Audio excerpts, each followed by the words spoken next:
Magandang umaga. Ayan, si Sir Alexander. Nasa shop natin. Ayan. I-ano natin, papalitan natin ng rotor disc at install na rin natin. Check na rin natin yung ABS niya at saka yung ibang console niya. No?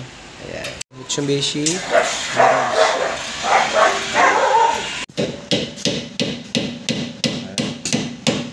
Sa Mirage, pagkaalis tayo ng rotor disc niya, isimot natin yung lock.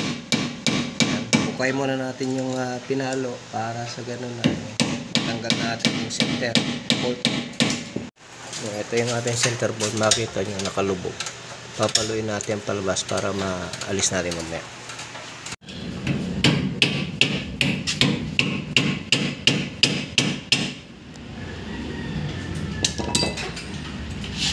Okay.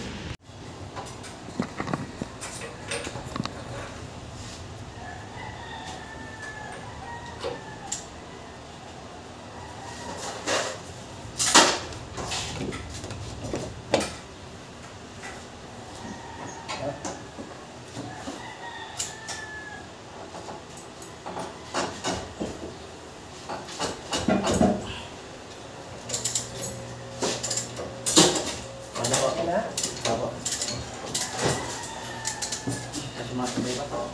Sumasabay. Nag-higpit pa tayo na kaysa. Alog eh.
Lahat mo walang tatapon.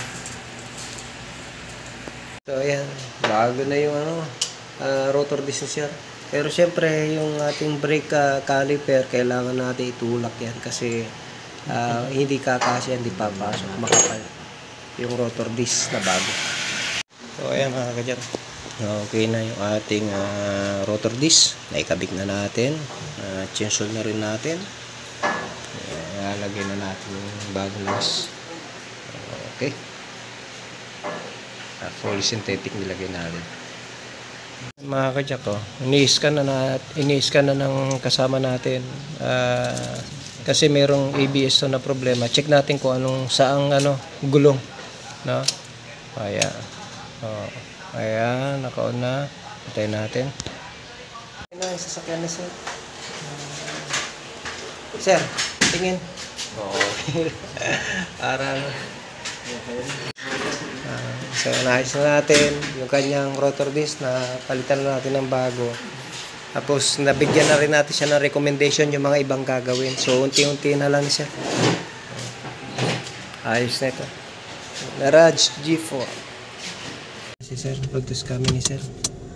Ayan.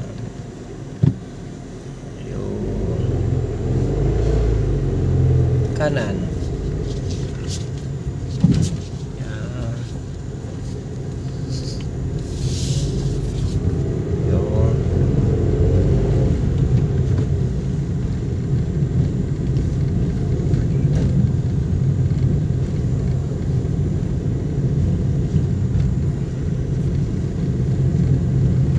Sige.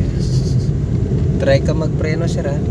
Sige. Neutral mo tapos magpreno ka. Ano, Kamusta pakiramdam? Sige lang, preno mo lang.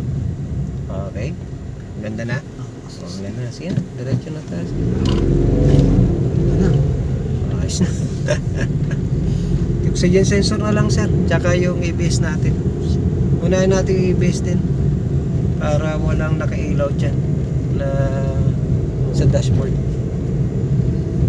So, okay na yung sasakyan ni sir.